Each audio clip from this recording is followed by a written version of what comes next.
like not even a real part of Oklahoma. We're in the weird, whatever that really skinny part is that's above Amarillo, Texas. We are in Texahoma. My camera mount is a little bit hot, so it's kind of droopy. We are in Texahoma, Oklahoma. We are resuming our trip to Tucson, Arizona. Expensive. No, I got fuel at some place in Emporia, Kansas, and I got fuel for like $2.70 a gallon. So that was pretty incredible. Completely filled up. So yeah, we're making good time.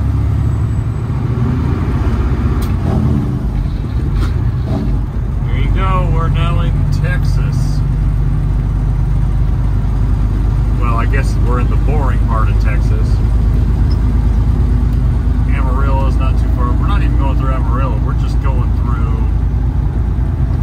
The frick are we going? We're not going to be in Texas very long. Then we'll be in New Mexico. Drop through Las Cruces, I think, all the way south. I think that's the fastest way. But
I'll go to this Phillips 66. I need some adhesive because my window seal is coming off. And I need to wash all these buds off.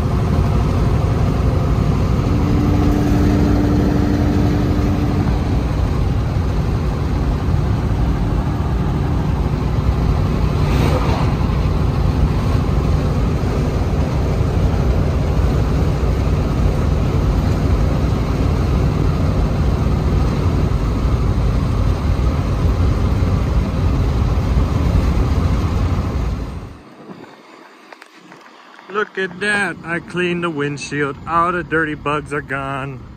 Well, there's still some on my bumper, but windshield is clean, other than that massive crack right there. That's been there since before me, that's not my fault. Ruby's ready to get going again. To be honest, I have no idea where the frick I am. We're in the middle of New Mexico somewhere, and I've never really liked New Mexico.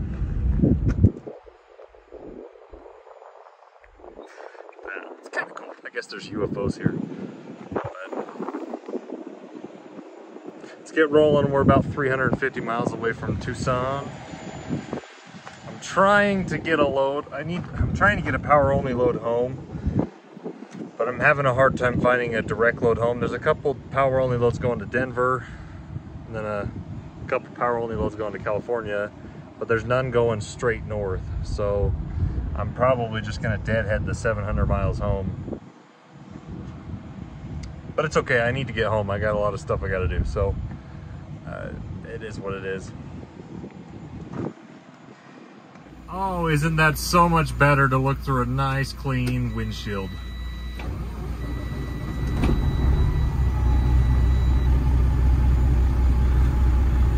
Ha ha ha ha!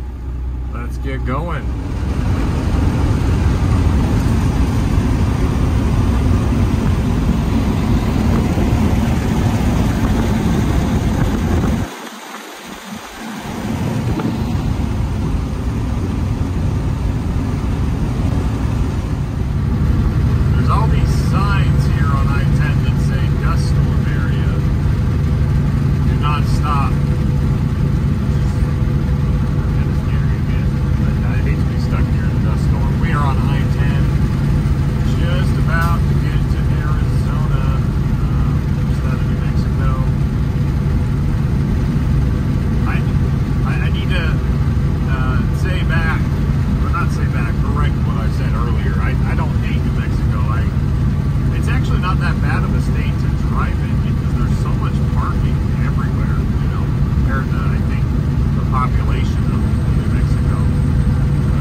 We are finally here. I'm not actually at an Amazon warehouse. I'm at, I don't actually know where I am. She said just find an empty spot.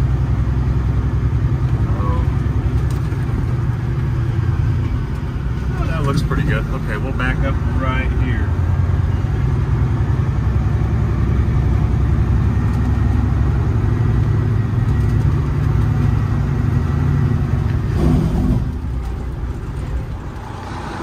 right, there she's dropped. Let's go. Well, we are here in Tucson, Arizona. I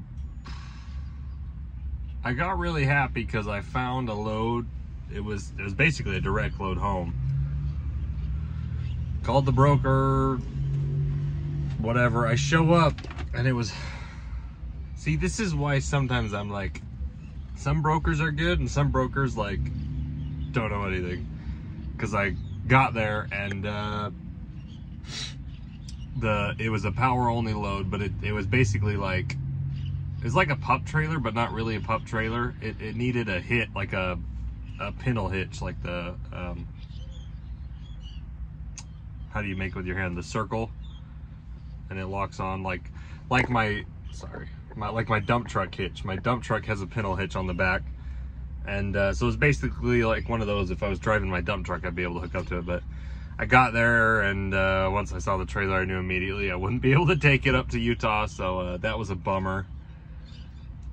There's a load in Albuquerque that I could take to get home one way. That's the problem with power only loads, is you're limited by where you can go because you're at the mercy of whoever owns the trailer and whatever the stuff that the shipper is hauling. There's a couple loads going to Denver. There's a couple loads going to California. There's one going to Las Vegas, which I may take, but it's like, it's a loadout trailer, so I have to get a loadout to Las Vegas, wait, get unloaded. So I don't know. If I just deadhead straight home, it's 800 miles, which I don't know. There's a pretty good oil leak coming from the rear of the engine. It's not too bad, but it's consistent. So we've got a little bit of an oil leak. I'm checking my levels and watching my temperature, so we'll be all right. I can get it home, but the sooner I get home, the better. But other than that, the truck is running phenomenal. The switch for the engine brake doesn't work. I know my last comment, or my last video, I was getting a lot of heat because I can't turn my engine brake off and it roars every time I shift gears. It's not my fault, guys. I don't know what you want me to say. It's that the truck's broken. Like, half of these switches don't even work. Like this one. That's my suspension. It works, but you have to like flip it 2 times. And the engine brake one kind of works. Like, it works in the stages if I turn it up and down, but it'll get stuck in the up position. And the on and off button, like, I can pull it out. Let's see, I'll just pull it out right now. It doesn't work. So this is my on off for my Jakes. It doesn't work. So, you know, you can call me a dumbass or whatever. You're not wrong, but you're wrong for the reason you're calling me that. So we'll get all this stuff fixed. I don't have any tools. I don't have anything on me, and so it is broken. That is why. I swear, it's whatever. So, but other than that, you know, again, it's the same thing I said in the last 2 videos. Cosmetic stuff and quality of life stuff is really the only problems that we're having so far. The radio is really dumb because it's got to shorten it. It turns itself on and off and on and off. And every time it turns itself back on, it sets itself at like half volume. So I'll immediately hear this scratching because it's static. I'm in the middle of the desert. There's no radio station. So like super loud static. And I keep thinking it's something wrong with the engine. Like, oh crap. Oh wait, it's just the radio. So anyways, I'm still looking. Hopefully some other load pops up, but if not, I'm just gonna start heading home. It's not even worth it to, you know, power only is very lucrative. If you just bought your own truck, it's very lucrative, but you really have to know, one, you're never gonna know where you're gonna go. You're not gonna go to the places you wanna go. And 2, you just really got to be able to roll with it and be on the road for weeks at a time. So it's very hard to say, I need to get home this day, get me a load home this day. It's very difficult to do that unless you're from like Los Angeles or Phoenix or you know, what's another big hub? maybe if you're in Indiana, there's a lot of trailers coming in and out of Indiana and Illinois because of the Wabash and the Great Dane factories there. People are bringing their trailers there to get worked on, or they're buying new trailers and they're doing loadouts. But like in Utah, a lot of big carriers don't want to leave their trailers in Utah. There's a lot of loadouts coming out of Utah because of the utility factory, but there's not a lot of power onlys coming into Utah. If there are, they're either round trips going out and back into Utah, or they're just going out. So anyways, well, I've been really trying. I've been sitting here for like 3 hours trying to find myself a load, but it's not panning out. There's a trailer in Las Vegas I could pick up and take up there, but it's got roll doors, so no brokers are gonna work with me. That pays about 200 bucks. There's a trailer in Phoenix that needs to go to Las Vegas, so I could work that out. That's another 200 bucks. That one has swing doors, so I could get a load up there, but the next load going from Phoenix to Las Vegas doesn't load until tomorrow morning. I tried and asked them if they could load me tonight, but anyway, so we're gonna just deadhead home. I'm still gonna watch the boards, you know, if something pops up, maybe. There's a load in Albuquerque going to Salt Lake. There's a load going to Denver and a load coming from Denver that I could take. There's a load in El Paso going there. I really just need to get home, so I'm just gonna deadhead. But that's a beautiful thing about owning your own truck. If you want to deadhead, you can deadhead, and it's a lot less wear on the truck. But yeah, $400 to pull a bunch of trailers around is not worth it to me. I'm just gonna drive home. I'll be home tonight, so we'll see you guys then. The Sam's Club in Las Vegas, it's now midnight. And oh, does that truck look familiar?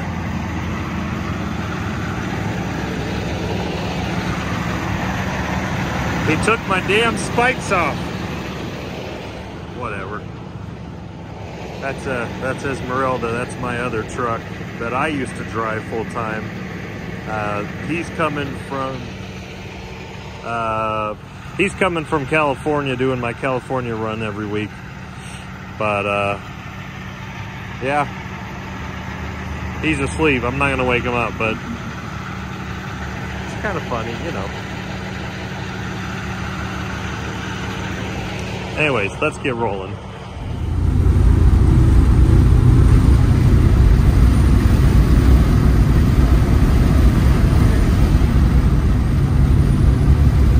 Coming up right now, we are coming up from Las Vegas, going up into St. George, Utah. Yeah, this is a pretty steep part. You got a heavy load, slow down. You're gonna overheat. It gets pretty steep for a couple of seconds.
big bug that just splattered on my windshield. That's freaking gross.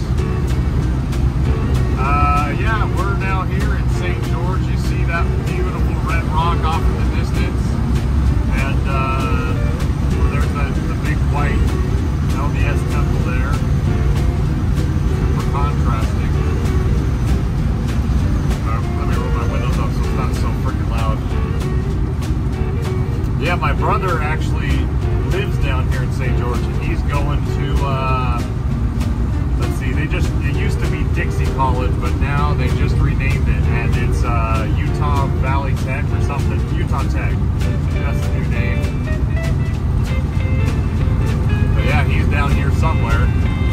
I tried to call him, ask if he wanted to go get lunch, but I think he's in class right now, so unfortunate. Stupid college, taking people's time. Well, kind of wish I would have documented it a little bit more, but I found a load home. We are here at the yard back in Ogden, Utah. And let me tell you about this power only load that I found. So it's a crusher grinder. It's a crusher or grinder or something like that. It's a Whacker 6000. It is overweight, supposedly. Supposedly it's 60,000 pounds. But I haven't bought the overweight permits for this truck yet, and we're at my yard, so I have a scale, and I have my other trucks that I can take. So we're gonna weigh it and see if it's really overweight, because a lot of times these brokers, they're just covering their butts because a lot of oversized guys have really heavy tractors. So they're gonna be overweight just because of the tractor. But if I'm taking a 3-axle day cab, a lot of times I'll get away with being underweight. Well, on an overweight load, I'll be underweight. So anyways, the truck did pretty good. But we're home now, so I can drop it. Yeah, so I took a load. I just moved that empty dry van trailer for a couple $100 up to Vegas. So I did that load, and then I picked up this one as I was just gonna deadhead all the way home. And then this one popped up. It is a lot of deadhead because I gotta deliver this up to Montana. So it's, I don't know. I do gotta go up to Montana, and then I am gonna be deadheading home. But it paid good enough that it's worth it for the deadhead. That's what I was trying to say. So yeah, first time hauling heavy with the red truck, even though I'm gonna be swapping to a different truck to finish the load. Gosh, these things are so big. Like, look at the feet on this thing. Like, look, this is my hand. Look how big those feet are. These are hydraulic powered legs. Just a regular 5th wheel hookup, toolbox. And then I can come in here, and these, you turn it on, and then these 2 levers up and down, that lowers the leg. So close this puppy. You can climb up on top. I've hauled a couple of these before. They're not too bad because they're not over dimensional. It's still within legal dimensions. It's just potentially overweight. And I can also, if this is like the last one I hauled one a couple months ago, I could raise and lower the air suspension on this so that it took weight off the truck. But we'll see. If I really have to take a 4-axle tractor, I will. But is this? Oh, good. This is locked. I was like, how are these cones still on? I did not see that on my pre-trip when I was picking it up. Funny. But yeah, big sucker. Big freaking expensive machine. You do need additional insurance to haul these, so just so you know, your regular insurance, your cargo insurance doesn't cover this. But so unfortunately, I am locked out of the yard. I didn't take my keys with me to Ohio, so I got someone else coming to open the key for me. But anyways, yeah, this will probably wrap up this video. You know, if we want to talk about power only loads, it's what I was saying earlier. Sorry, if you haven't noticed, I haven't changed my shirt because I haven't showered since I was in Oklahoma. So that was almost 2 days ago. I'm a little bit stinky.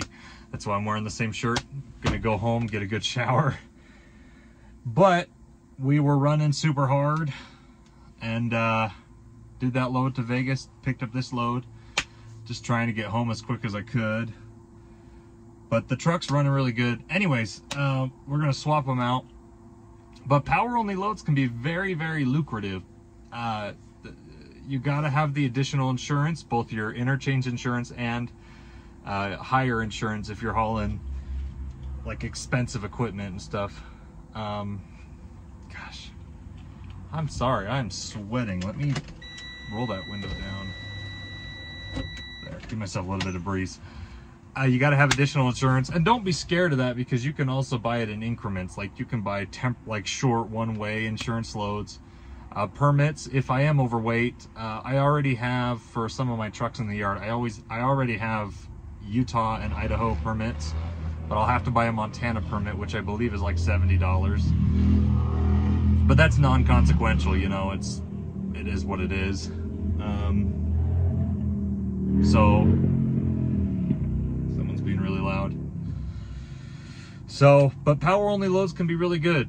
If I was starting over today, single owner operator, I mean, it would really help if you weren't married. If you were a single guy and you just wanted to make some serious money, power only is the way to go, because if you're not needing to be home that often, like it infuriated me when I was sitting there in Phoenix, Arizona, because Phoenix is a relatively good market.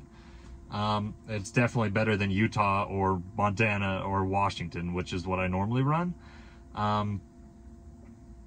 It did infuriate me that I was in this good market and I couldn't find a load home, at least a direct load home. But there were great loads going other places like California, Texas. There was a $3.50 a mile power only reefer load I could have taken going one way up to frickin' Indiana. Like, you know, you can get phenomenal paying loads from almost anywhere in the country other than maybe Montana.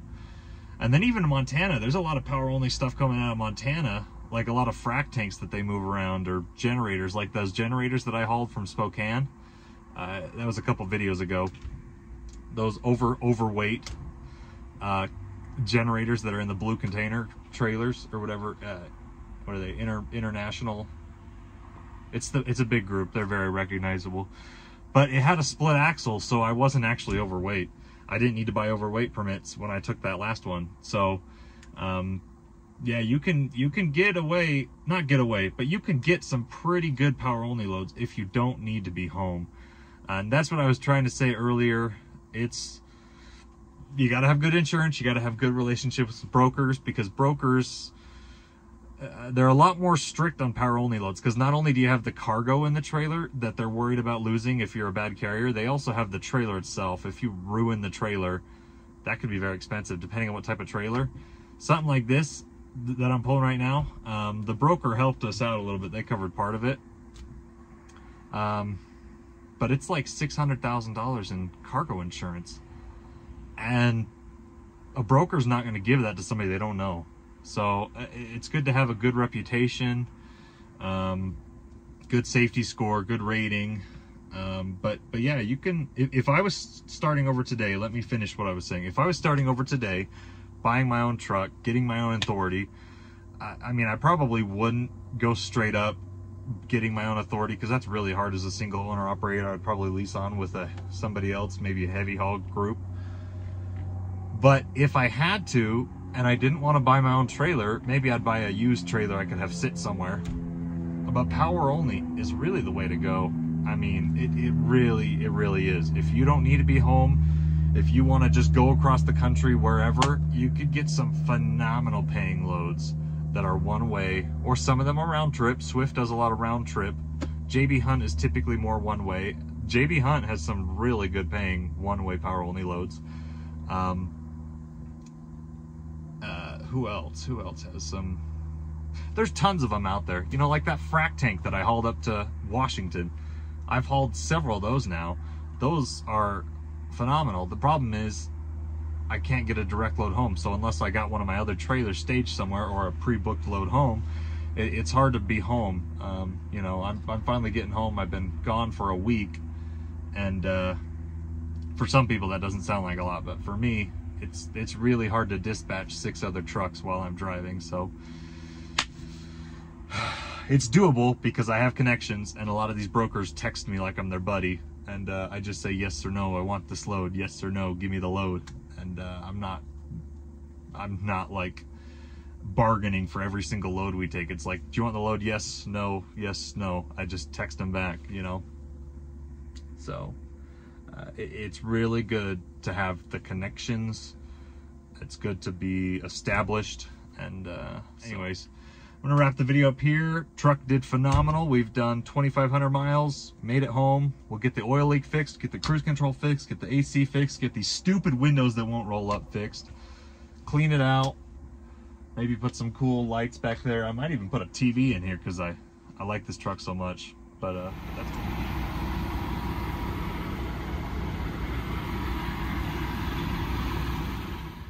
There she goes.